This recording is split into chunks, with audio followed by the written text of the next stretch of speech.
कितना सुंदर भगवान को तुम्हारे कितने घंटे तक तुम माला लेकर बैठे हो, कितना तुमने सिर पर चंदन लगाया है, कितना तुमने आनंद से कंठा पहना है, कितना आपने मालाएं धारण करी है, कितना आप कहीं देवालय शिवालय बनाए बैठे हैं, कहीं कितना आप गंगा यमुना के घाट पर बने बैठे हैं, कितना आप तीर्थ में जाकर बैठे हैं। भगवान को इससे कोई मतलब नहीं। भगवान कहता है आप जहां बैठे हैं, अपने घर में, परिवार में, नातों में, रिश्तों में, कुटुंब में, कबीले में, जहां बैठे हो उस बैठे हुए स्थान पर भगवान कहते हैं कि तू मुझे दिल से याद कर, मैं तेरे पास में आकर बैठ जाऊंगा, तुझे मैं देखता रहूंगा और तू मुझे देखता रहना, बस और कुछ नहीं। हमारे यहाँ तो शिव महापुराण वर्णन करती है केवल 2 बार मुख से शिव शिव कहने वाले का भी उद्धार हो जाता है। शिव पुराण कहती है 1 बार मुख से शिव कहने वाले का भी कल्याण हो जाता है। यहां तक हमारे यहाँ एक सुंदर स्थान का नाम आता है महाबलेश्वर।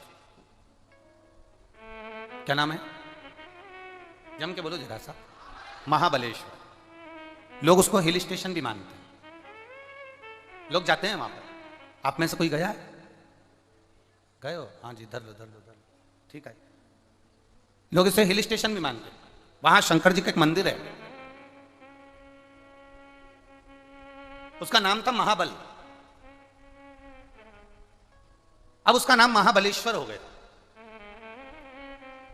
कभी स्मरण किया आपने कि महाबलेश्वर, महाबल, ये मंदिर जहां भगवान शिव विराजमान है, ये शंकर भगवान का एक अविरल शिवलिंग, सारे लिंगों से आनंद देने वाला राजलिंग माना जाता है, उसको हमारे यहां महाबलेश्वर कहा जाता है, महाबल कहा जाता है। आखिर उस शिवलिंग में ऐसा है क्या? उस शिवलिंग के आनंद में ऐसा सुख क्या है?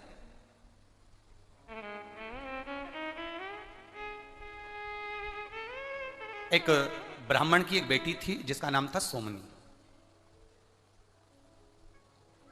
बड़ी सुंदर थी, उसके चेहरे पर एक आकर्षण था,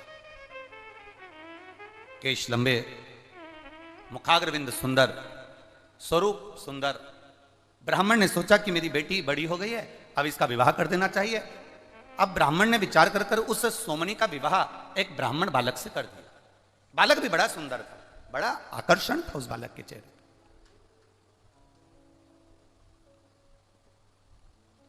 विवाह हो गया, केवल 3 वर्ष निकले थे, केवल 3 वर्ष। और 3 वर्ष निकलने पर ब्राह्मण को एक रोग लग गया, सोमनी के पति को एक रोग लग गया, और सोमनी का पति वो रोग के कारणवश अपने प्राणों को त्याग दिया, मर गया, उसके प्राण छूट गए। अब सोमनी का पति मर गया, सोमनी ससुराल में रही। थोड़े दिन तक सोमनी ने अपने नियम को, व्रत को धारण किया, जो एक नारी को करना चाहिए वो नियम सोमनी ने धारण किया। उसके बाद सोमनी का मन ससुराल में लगा नहीं, वो अपने पिता के घर मायके चली गई और अपने पिता के घर में, अपने बाबुल के घर में वो रहने लगी। पर कुछ संगति व्यक्ति की बेकार हो जाती है तो अपना जीवन स्वयं बर्बाद कर लेती, अपना जीवन स्वयं बेकार। थी बड़ी सुंदर, चेहरे पर आकर्षण भी था, बड़ी सुंदरता उसके अंदर समाई हुई थी। अब सोमनी सुंदर थी, आकर्षण था, कुछ सहेलियों का साथ गलत का मिल गया, और गलत का साथ मिलने पर वो व्यभिचारिणी हो गई, उसका विचार गलत हो गया, उसकी सोच गलत हो गई, अपने स्वरूप का गलत उपयोग करने लगी, अपनी सुंदरता का गलत उपयोग करती है, और गलत उपयोग करते करते करते करते उसने अपने स्वरूप का गलत उपयोग करा, और पर पुरुष को अपनी ओर आकर्षित करना, और आकर्षित करना, उससे धन एकत्रित कर लेना, ये वो सोमनी करने लगी।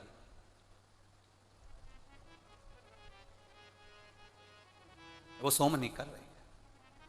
एक विचार अपने अंदर उतार कर रखिएगा मेरी जीजियों, एक विचार अपने अंदर उतार कर रखना मेरी बहनों।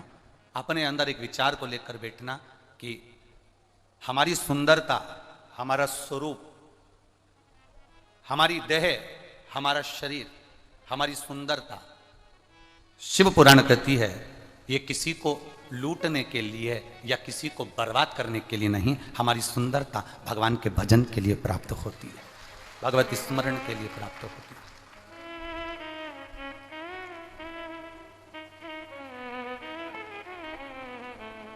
इससे हमें किसी को बर्बाद नहीं करना, इस सुंदरता से हमें किसी को नष्ट नहीं करना। सोमनी ने अपनी सुंदरता का फायदा उठाया, पर पुरुष गमन करने लगी। समय आया, नगर के लोगों ने, गांव के लोगों ने सोचा ये नारी ठीक नहीं है, ये श्रेष्ठ नहीं है, एक तो पति मर गया, पति के मरने के बाद ये परपुरुष गमन कर रही है, व्यभिचारिणी हो गई, गलत गलत जगह पर जाने लगी, गलत विचार करने लगी, पर पुरुषों को अपनी ओर आसक्त कर कर उनको बर्बादी की ओर छोड़ने लगी। गांव के लोगों ने विचार कर अब करें तो करें क्या। गांव के लोगों ने ब्राह्मण से कहा आपकी बेटी के लिए हम क्या कहें, पिता का दोष क्या होगा उसमें, ये संगत का दोष होता है, गलत संगति अगर हमें मिली है तो उसका दोष हमारे ऊपर आ ही जाता है।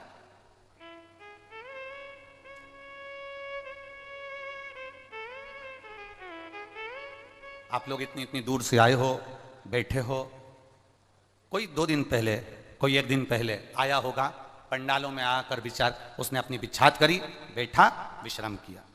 5 दिन आप बाबा की शरणागति में हैं, 5 दिन आप बाबा के चरणों में हैं, 5 दिन आप गलत विचारों से दूर हैं, 5 दिन आपको आपके घर का स्मरण नहीं है। घर वालों फोन भी लगाएंगे आपको तो इतना भीड़ होने के कारण आपका फोन नेटवर्क नहीं पकड़ेगा और फोन आपका लग नहीं पाएगा। इतना भीड़ होने के कारण ना तो फोन का नेटवर्क मिलेगा, ना आपकी घर पर बात होगी, ना कोई रिश्तेदार से बात होगी। अब आप अकेले हो और बाबा और आप श्री शिवाय नमस्तुभ्यम मुख से जपते रहो। भगवान जो प्रसाद आपको दे दे वो प्रेम से पाते रहो और भगवान की कथा का स्मरण करते रहो। 5 दिन आप अपने भीतर भगवत भजन को अंदर से उत्साहित कर रहे हैं, भगवत भजन को आनंदित कर रहे हैं। 5 दिन आप भगवान की अविरल भक्ति में डूबने का प्रयास कर रहे हैं।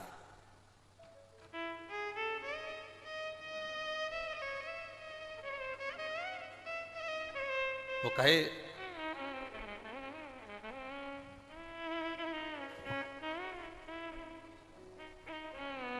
वो आप लोग कहते हैं ना,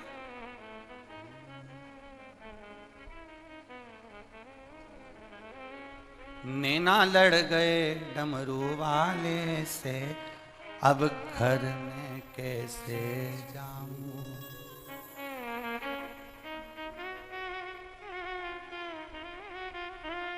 अब घर में कैसे जाऊं, अब मैं घर कैसे जाऊं।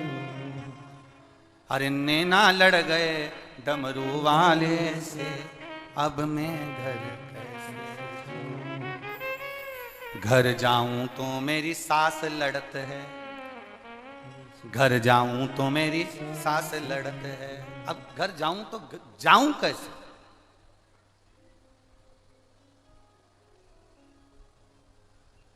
अरे घर जाऊं तो मेरी सास लड़त है, सत्संग में डमरू वाले के, अब घर जाऊं तो कैसे। सत्संग में डमरू वाले के, अब घर जाऊं तो कैसे। नैना लड़ गए डमरू वाले से, कैसे घर जाऊं, कैसे पहुंचूं मैं।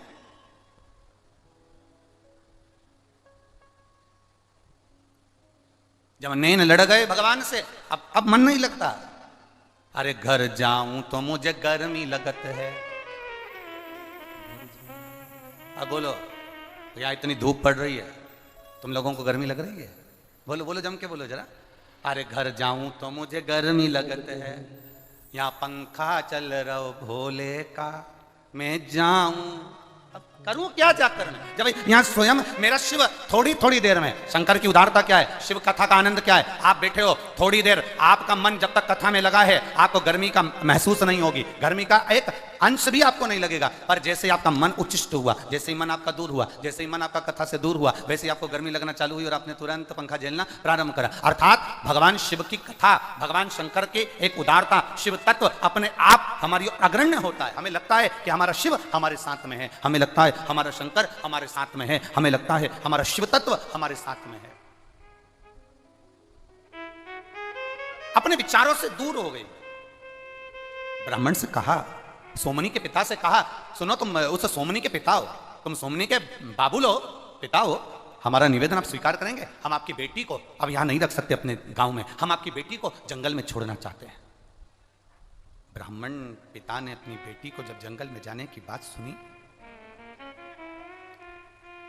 नैनों से जल बह गया पिता के, और पिता के नैनों से जल बह रहा है, पिता के नैनों से जल गिर रहा है। जल बहता बहता गांव के लोगों ने पूछा, क्या आपको दुख हो रहा है, आपकी बेटी को हम जंगल में छोड़ने जा रहे हैं क्योंकि अपना गांव बेकार ना हो जाए। पिता ने कहा, समाज के लोग जो जाने वो करें, मना नहीं। मैं बेटी को एक बार समझाता हूं, बेटी को समझाने का प्रयास किया, बेटा सुनो, ये अपने विचारों को जरा बदलिए, गलत संगत को थोड़ा सा बदलिए। ए सोमनी मेरी बेटी, तू ब्राह्मण की बेटी है, तेरा पति ब्राह्मण था, प्राण छोड़कर चले गया, तू सुंदर है, आनंदित है, हम मना नहीं करते, तू युवान है, हम मना नहीं करते, पर बेटी अपने जीवन को सही तरीके से जियो। जरूरी नहीं कि सुंदरता को किसी पर पुरुष को आसक्त करने में लगाया जाए। अगर भगवान ने मौका दिया है तो इस शरीर को परमात्मा के भजन में लगाया जाए तो वो श्रेष्ठता होगा। सोमनी समझे कहां, सोमनी समझ कहां रही है, सोमनी विचार कहां कर रही है, नहीं समझी सोमनी। गांव के लोग उसे जंगल में छोड़कर आते हैं ना, उससे पहले सोमनी ने विचार कर लिया कि मेरे पिता रोज मुझे ज्ञान देते हैं, रोज मुझे ज्ञान देते हैं। ब्राह्मण ने अपनी बेटी सोमनी को समझाया, सोमनी सुन बेटा ऐसा है, बेटी को समझाया तो बेटी के दिमाग में कहां आया, और बेटी अपने पिता का घर छोड़कर भाग गई, एक जंगल में चली गई। जंगल में उसको लगा कि अभी गलत आ गई, मैं अच्छा पिता के घर रह रही थी, अपने बाबुल के घर रह रही थी, पर जंगल में मैं आ गई, और जंगल में पहुंचने के बाद सोमनी का मन नहीं लग रहा, अब करूं तो करूं क्या, विचार करा क्या करा जाए। मां घूम रही थी, अब मेरी सुंदरता किस काम की इस जंगल में, मेरी इतनी सुंदर युवान अवस्था किस काम की इस जंगल में, अपने विचारों को मनन चिंतन कर रही थी। तभी एक जंगल में रहने वाला एक व्यक्ति जो मांस का आहार करे, मदिरा का आहार करे, और जो गलत विचार में, गलत विचारों में पड़ा रहे, ऐसे गलत व्यक्ति ने उस सोमनी को देख लिया, सोमनी को देखा, और देखकर उसने देखा कि बड़ी सुंदर है, तो बड़ी आकर्षणता है इसके अंदर, बड़ी सुंदर है ये। सोमनी को बुलाया उसने, सोमनी जाने को तैयार नहीं, क्योंकि दिखने का अच्छा नहीं था, बुरा लग रहा था, बड़ा भयंकर था, डरावना था। सोमनी उसे भागी, वो पकड़ कर लेकर आया, अपने भवन में रखा। सोमनी भूख से बिलक रही थी, उसने भोजन दे दिया, उसने किया। थोड़े थोड़े समय के बाद उन दोनों का स्नेह बढ़ा, दोनों ने प्रेमवश आनंद में विवाह कर लिया। अब सोमनी भी उसके जैसी हो गई, जैसे वो मांस का आहार करता है, सोमनी ब्राह्मण की बेटी होकर भी मांस का आहार कर रही है। जैसे वो मदिरा का पान करता है, सोमनी मदिरा का पान कर रही है। वो जैसे जैसे वो गलत विचारों में पड़ा हुआ था, सोमनी वैसे वैसे विचारों में पड़ती चली गई। समय बीतता बीतता बीतता बीतता 1.5 वर्ष हो गए, 2 वर्ष हो गए। एक दिन पत्नी सोमनी भी मदिरा का नशा कर कर धुत थी, और पति भी मदिरा के नशे में कहीं चले गया था। ये ढूंढने के लिए गई, पर पति मिला नहीं, मिला नहीं। क्या करा जाए, क्या करूं, पति नहीं मिल रहा, नशे में धुत वापिस आ गई। रात्रि का समय था, प्रकाश नहीं था, जंगल ही जंगल था। इसके दो जगह पर इसने स्थान बनाकर रखा था। एक स्थान पर गाय को बांध कर रखती थी दूध के लिए, और दूसरा स्थान था जहां बकरी और भेड़ को बांध कर रखती थी आहार के लिए। ध्यान नहीं रहा, रात को लगी भूख, और ये इसको जाना था, बकरी और भेड़ बंधती थी, उस स्थान पर पहुंच गई। ये गाय के स्थान पर गौशाला में, इसको ध्यान नहीं, हाथ में खड़कती भूख लग रही थी, तलवार लेकर पहुंच गई, और तलवार लेकर इसको लगा कि यही बकरा है। जानकर, एक बकरा जानकर उसने गाय के बछड़े को तलवार से काट दिया। काटा, खींचती खींचती अपने कमरे में, अपने कक्ष में लेकर आ गई। कक्ष में लेकर जो आई, और आने के बाद में उसने जो थोड़ा सा प्रकाश में देखा कि मुझसे गलती हो गई, बकरे की जगह ये गाय का बछड़ा मर गया, और उसके मुख से निकल गया शिव शिव। उसके मुख से निकल गया 2 बार। क्या निकला है, जम के बोलो जरा, शिव शिव। मुख से निकल गया शिव शिव, 2 बार निकला मुख से।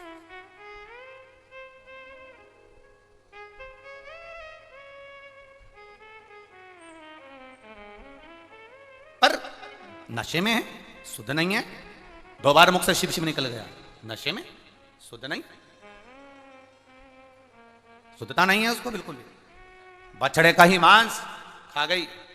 समय बीता, 15 दिन निकले, और 15 दिन निकलने के बाद ये ढूंढने के लिए अपने पति को गई, और मालूम पड़ा शरीर में एक रोग हो गया। वो रोग के कारण बस तड़प तड़प कर अपने प्राणों को त्याग दी, और प्राणों को त्यागी तो मरने के बाद एक चंडाल के घर में जन्म ले ली। चंडाल के घर में जन्म ली। जन्म लेने के बाद ये जैसे ही जन्म ली, इसकी आंख की रोशनी चली गई, अंधी हो गई है। शरीर में एक रोग हो गया, जिसके कारण ये कोड़ी हो गई। कोड़ी तो हुई, अंधी तो हुई, साथ में जिस माता पिता ने जन्म दिया था वो माँ बाप भी मर गए। अकेली घर में पड़ी हुई है, अकेली।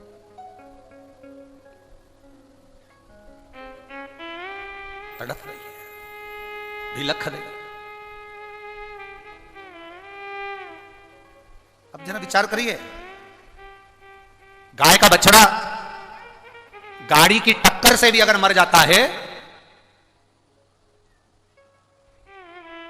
तो व्यक्ति को मरे हुए कुत्ते के अंदर जो इल्लियां पड़ती हैं उस इल्ली का जन्म लेना पड़ता है। जरा ध्यान दीजिएगा। गाय का बछड़ा, गौ माता गाय का बछड़ा, अगर मान लो गाय का बछड़ा गाड़ी के टक्कर से लग गया, गाड़ी का टक्कर हो गया, बच गया, श्वास चल रही है, मरा नहीं तो ठीक है। पर गाय का बछड़ा भी अगर गाड़ी के टक्कर लगने पर अगर मर जाता है, प्राण छूट गए, तो जो कुत्ता सड़ा मरने के बाद जब सड़ता है, मरने के बाद जब सड़ता रहता है, उसके सड़ने पर जो कीड़े पड़ जाते हैं, जो इल्ली पड़ जाती है, उस मरे हुए कुत्ता जब सड़ता है तो उसके पास में एक सफेद कलर की इल्ली पड़ जाती है। वो इल्ली का जन्म उस बछड़े को मारने वाले को लेना पड़ता है। इल्ली का जन्म प्राप्त होता है। तो अब यह कथा बहुत विचित्र है सोमनी की। तो सोमनी ने तो बछड़े को मारा था, और इसको तो मरे हुए कुत्ते जो सड़ गया है उसमें इल्ली का जन्म होना था। फिर ये 94 लाख नरकों का जो व्याख्यान वर्णन करा है गरुड़ पुराण के अंतर्गत, तो इसको तो इल्ली का जन्म लेना था। फिर ये वापिस चंडाल के घर में बच्ची बनकर जन्म ली, फिर चंडाल के घर में बेटी बनकर जन्म ले ली, फिर चंडाल के घर में इसका जन्म हो गया। तो आश्चर्य की बात तो यह है कि इसको मनुष्य देह वापिस कैसे मिल गया। उसका कारण केवल एक था, इसने 2 बार मुख से क्या बोला था, शिव शिव कहा था। इसलिए इसका वो सड़े हुए कुत्ते की इल्ली नहीं बनी, ये मरने के बाद वापिस मनुष्य की देह प्राप्त हो गई, वापिस मानव का शरीर मिल गया। पर मानव का शरीर भले मिल गया, पर शरीर अच्छा कहां मिला। कोड़ का रोग, अब कोड़ी का रोग हो गया, आंख से अंधी हो गई, माता पिता भी चले गए, दर दर भटकती है, लोग त्राण देते हैं, खाने को नहीं मिलता है, भिक्षा मांगती है। समय बीता, समय बीतते बीतते बीतते बीतते तब किसी ने कहा कि यहाँ नजदीक में गोकर्ण क्षेत्र में महाबल शिव का मंदिर है, उस महाबल शिव के मंदिर में शिवरात्रि का मेला भरा है, शिवरात्रि का मेला भरा है। बस इसके मन में आ गया सब वहां जा रहे होंगे, भीड़ बहुत हो रही होगी, अगर मैं भीख मांगूंगी तो मेरी झोली में भी बहुत सारा मिल जाएगा, कोई मुझे कपड़े पहनने को दे देगा, कोई मुझे भोजन करने को दे देगा। ये विचार कर कर सोमनी उस महाबलेश्वर में, महाबल के मंदिर के पास में गोकर्ण क्षेत्र में भीख मांगने के लिए दारवता ठोकर खाती खाती, कौड़ी है शरीर से, आंखें नहीं, अंधी है बाल्यावस्था से, और पहुंच गई महाबल के मंदिर में। अब वहां इसके शरीर में इतनी गंध आ रही थी, इतनी कौड़ की गंध आ रही थी कि कोई इसके पास में नहीं आ रहा था, कोई इसके पास नहीं गया। इसीलिए शास्त्र कहता है महाराज, मत बुरे कर्म कर बंदे वरना पछताएगा, भगवान की आंखों से तू बच नहीं पाएगा, तू बच नहीं पाएगा। अरे ओ अज्ञानी मत कर नादानी, अरे ओ अज्ञानी मत कर नादानी, तेरे कर्म का फल भी तू ही पाएगा, जैसा किया तूने तेरे आगे आएगा।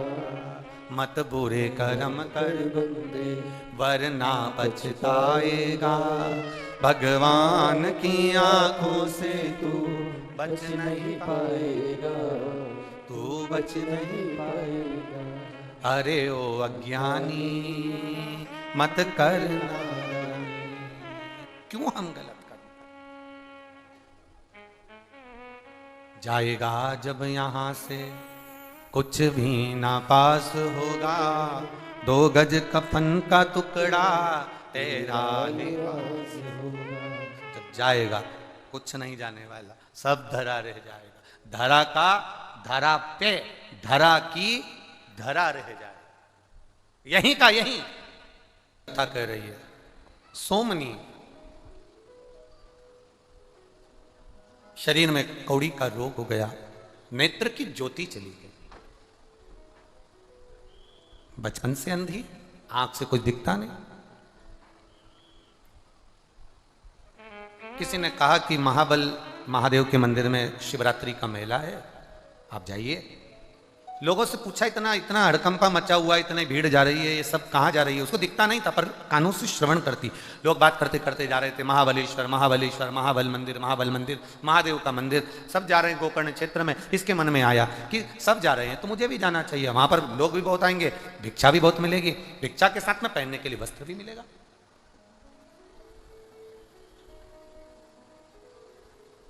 किसी भी भाव से जाओ, पर शंकर के दरवाजे तो पहुंची ना। मेरे बाबा के लिए, मेरे बाबा के भजन के लिए, मेरे बाबा के स्मरण के लिए, मेरे बाबा के कीर्तन के लिए मैं जा रहा हूं। शिव भक्ति को जितना रमेंगे, सोमनी शरीर में गंध आ रही है। देखो, ब्राह्मण घर में जन्मी थी, पूर्व में शरीर का उपयोग सही नहीं करा, इस शरीर का उपयोग सही नहीं करा, पर पुरुष को इस शरीर से लोभित करती रही, इसलिए आज जो शरीर मिला वो कौड़ी का शरीर मिल गया। आंखों से अंधी भी हो गई, कौड़ी भी हो गई, और शरीर में इतना भयंकर बदबू मार रहा शरीर, ऐसी गंध दे रहा कि कोई उस भिखारन को भी भीख देने नहीं जा रहा, कोई उस भिक्षुक को भी भिक्षा देने के लिए जाने को तैयार नहीं। कौन भिक्षा देगा? दिन भर निकल गया, शिवरात्रि का दिन, मेला शिवरात्रि का। आपसे भी निवेदन है, आपके छत्तीसगढ़ में, आपके घर के पास, आपके नगर के पास, आपके क्षेत्र में कहीं शिवालय है, शिवरात्रि का दिन है, हम तो एक शिवरात्रि के लिए नहीं भी कहते, हम तो हमेशा कहते हैं कि 12 महीने शिवरात्रि का महीना, 12 महीने में हर महीने एक शिवरात्रि आती है। प्रयास करा करो कि उस शिवरात्रि पर कम से कम हम रोज ना जा पाए तो शिवरात्रि पर शंकर के मंदिर तक जरूर जाएं, शिव का दर्शन जरूर करें और अपने जीवन को कृतार्थ जरूर करें। प्रयास करिए। ये मणिलिंग शिव महापुराण की कथा चल रही है, रिटर्न बढ़ाई दो, मणिलिंग शिव महापुराण की कथा चल रही है। मणि आप जितना स्मरण करें अपनी चित्तवृत्ति में, आप उतारिए उसको कथा में, आपका जीवन सार्थक होगा। बहुत सारे मिलेंगे आपको जो आपको तंत्र मंत्र साधना सब बताएंगे, थोड़ी बहुत बेल भभूति भी दे जाएंगे, और हमारे पास ना तो बेल भभूति है, ना मंत्र है, ना तंत्र है, ना साधना है। हमारे पास तो केवल एक है, सारी समस्या का हल। जम के जरा एक लोटा जल, और दूसरा है बोल बम का नारा है। बस इतना, उसके सहारे हमारी जिंदगी जिए, उसके बल पर हमारी जीवन जिए, कुछ नहीं होगा। आप जितना जितना भटकोगे उतना उतना दुख पाओगे। हमारी शिव कथा कहती है, भगवान देवादिदेव महादेव का चरित्र कह रहा है कि भटकना छोड़ो। ये सोमनी की कथा सुनो। काया मिली थी सुंदर, उसका उपयोग नहीं कर पाई। काया थी सुंदर, उसका उपयोग नहीं कर पाई, उपयोग नहीं करा, काया बिगड़ गई, लोगों को लोभित करने में लगी रही काया के माध्यम से। हमारा तो पुरुषों से निवेदन है, भगवान ने तुमको काया दी है, भगवान ने तुमको शरीर दिया है, इस काया का शरीर का उपयोग किसी असहाय को, किसी कष्टप्रद जीव को, किसी दुखी को उसके दुख मिटाने में, तुम्हारे शरीर को अगर अच्छा बलवान बनाया है, सुंदर बनाया है, उस शरीर का प्रयोग किसी के कष्ट मिटाने में, किसी के दुख मिटाने में, किसी की तकलीफ की घड़ी में इस शरीर का प्रयोग करना। और मेरी माताओं से भी निवेदन है, अगर भगवान ने सुंदरता दी है, सुंदर बनाया है, आपका शरीर सुंदर है, आप सुंदर हो, भगवान की कृपा है आप पर, तो इस शरीर का सदुपयोग करिए। गलत जगह पर, गलत विचारों में शरीर को जाने ना दीजिए, गलत सोच की ओर, गलत विचारों की ओर। इस शरीर मिल तो गया, बहुत बहुत कठिनाई में प्राप्त तो हो गया, बहुत कठिनाई में मिल तो गया, पर इस शरीर का सदुपयोग हो जाए, ये सबसे बड़ी बात है। इस शरीर का सदुपयोग हो जाए। अरे तेरा ही दिया मैंने खाया पिया, तेरा शुक्रिया, तेरा शुक्रिया। मिला ये शरीर, बड़ी मुश्किल से मिला। सोमनी को शरीर मिला था, शरीर का सदुपयोग नहीं कर पाई, अपनी काया के मद में चूर रही, सुंदरता में चूर रही, अपने दिखावे में चूर रही, उस शरीर को संवारती रही। वो शरीर ऐसा खराब हुआ कि कौड़ी का रोग हो गया, नेत्र से दिखना बंद। गई महाबलेश्वर मंदिर में, गई महाबल के दरवाजे पर गोकर्ण क्षेत्र में, और वहां जाकर भिक्षा मांगने के लिए तैयार हो गई, खड़ी हो गई, और सुबह से लेकर शाम हो गई, पर भिक्षा के लिए उसको कुछ भी नहीं मिला, कुछ भी नहीं, कुछ ना। शिवरात्रि का दिन था, भगवान देवादिदेव महादेव का दिन, शिवरात्रि का दिन। खड़ी, अब शरीर में इतना गंद आ रहा है, शरीर में इतनी बदबू आ रही है, शरीर में इतनी दुर्गंध आ रही है कि पास में जाए तो जाए कौन, पास में पहुंचे कौन? इतना गंद शरीर में से आएगा तो कौन जाएगा? कोई ना गया। किसी एक को दया, वो गया उसके पास कुछ भी नहीं था देने के लिए, केवल एक बेलपत्री, मात्र एक बेलपत्री। कोई जाते जाते उस सोमनी के हाथ में बेलपत्र पकड़ा गया, बेलपत्र सोमनी के हाथ में।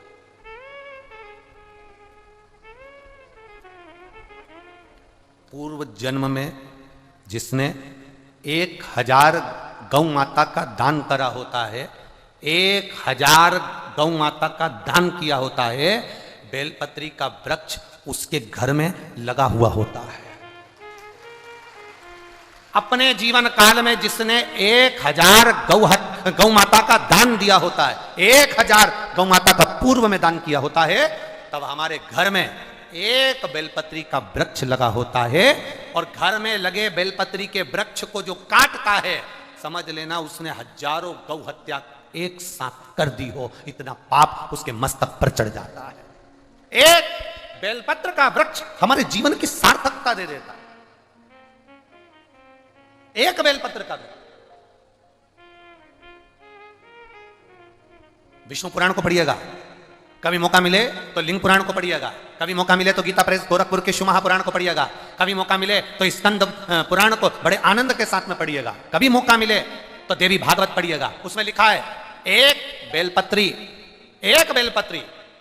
अगर कोई देव अधिदेव महादेव को समर्पित कर देता है, या एक बेलपत्री कोई दुखी है और उसको भी अगर वो दान में एक बेलपत्र दे देता है, तो शिव महापुराण की कथा कहती है आधा किलो सोने के सिंहासन पर शालिग्राम भगवान को सोने से श्रृंगार कर कर दान करने का जो पुण्य मिलता है, वो एक बेलपत्र दान करने से प्राप्त हो जाता है।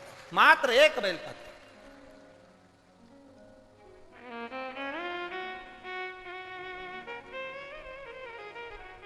केवल एक बेलपत्र, ये जीवन का सुख देने वाली। अब वो सोमनी के हाथ में ब्राह्मण की जो कन्या थी, जो चंडाल के घर में जन्मी थी, अब उसके हाथ में एक बेलपत्र कोई पकड़ा कर चले गया, एक बेलपत्र। अब उसने पैसा एक ऐसी चीज होती है जो अंधे को भी नजर आता है। बोलो सही है कि गलत है? पैसा एक ऐसी चीज होती है जो अंधे को भी नजर आता है।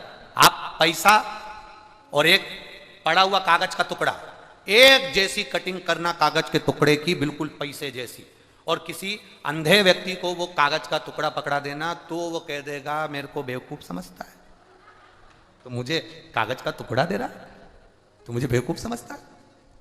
और अगर पैसा पकड़ा दिया तो पहचान जाए, मतलब पैसा अंधे को भी नजर आता है।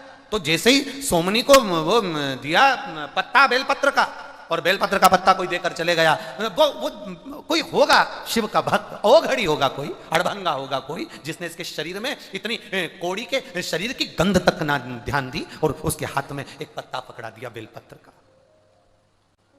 बेलपत्र का पत्ता आया।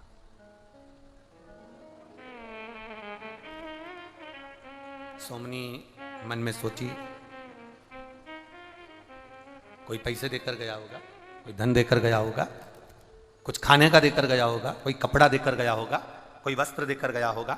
सोमनी ने विचार करा, जरा देखो। सोमनी ने जो उसको हाथ में लिया तो वो पत्ता जो था, उसको नहीं मालूम कि ये बेलपत्र का है कि काय का, उसने तो बस पत्ते का स्पर्श करा। बताओ, मेरे को बेवकूफ बनाकर चले गया, कुछ भी ना दिया, ना खाने का दिया, ना ओढ़ने का दिया, ना पहनने का दिया, पत्ते को उठाकर फेंक दिया।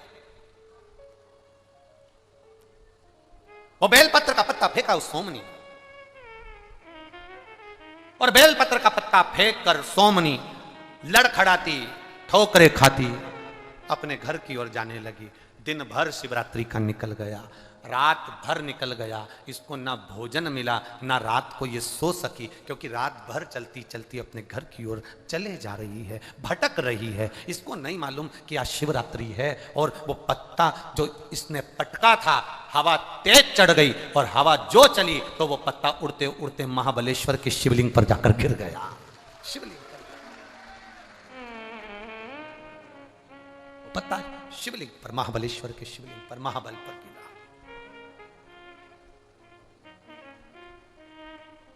सुबह का ब्रह्म मुहूर्त था। सोमनी ठोकर खाकर जमीन पर गिरी थी। कौड़ी शरीर था, आंख से अंधी थी, रोगग्रस्त थी। प्राण छूट गए। प्राण छूटे तो मेरे देवाधिदेव महादेव नंदी लेकर उसके लिए खड़े थे। नंदी लेकर मेरे महादेव नंदी लेकर उसके सामने खड़े थे। नंदी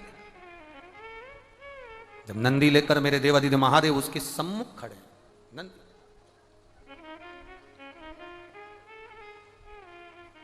सारे गण शिवजी को देखकर कहे, प्रभु क्या ये ब्राह्मणी अपने शरीर का, जिसको घमंड था, शरीर का जिसने उपयोग सही नहीं करा, बछड़े को मार दिया, उसका मांस खा गई, चंडालिनी बन गई, आंख से अंधी थी, कौड़ी थी, शरीर बेकार था, और आप जिसने कोई पुण्य नहीं करा, उस पुण्य नहीं करने वाली को भी आप नंदी पर लेने आए, आप भोलेनाथ स्वयं चल कर आए।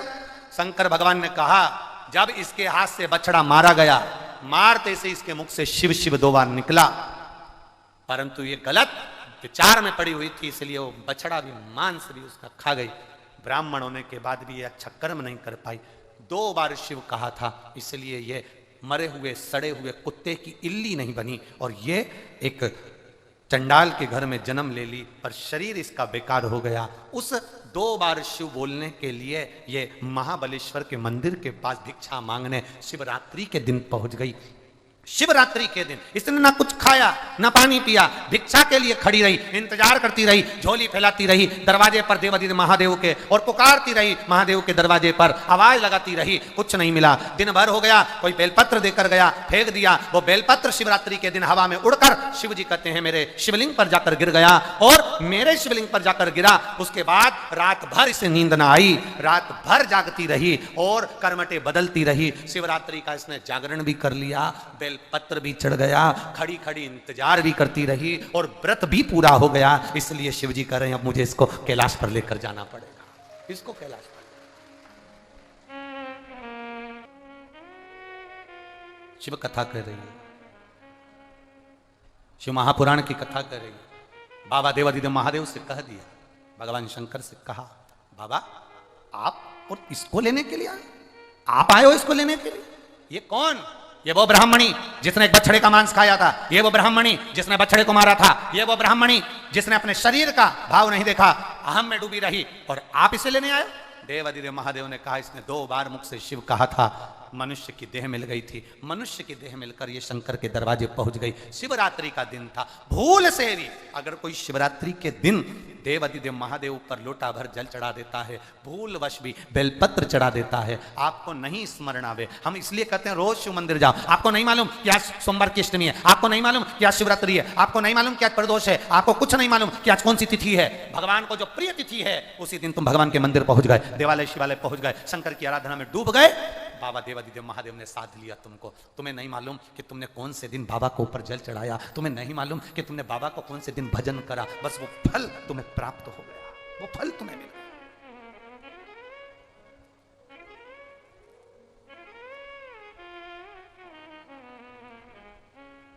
सोमनी के लिए नंदी तैयार है। सोमनी के प्राण जो छूटे देवाधिदेव महादेव के, नंदी का स्पर्श कर रही है सोमनी, और स्पर्श कर कर नंदी का देवाधिदेव महादेव की ओर देखकर सोमनी कर रही है, मेरे जैसा पाप बहुत मैंने जो करा, ऐसा पाप दुनिया में कोई नहीं करा होगा। भोलेनाथ आप मुझे लेने के लिए आए, मेरे जैसे पापी जीव को, मेरे जैसे पाप करने वाले जीव को आप लेने आए हो?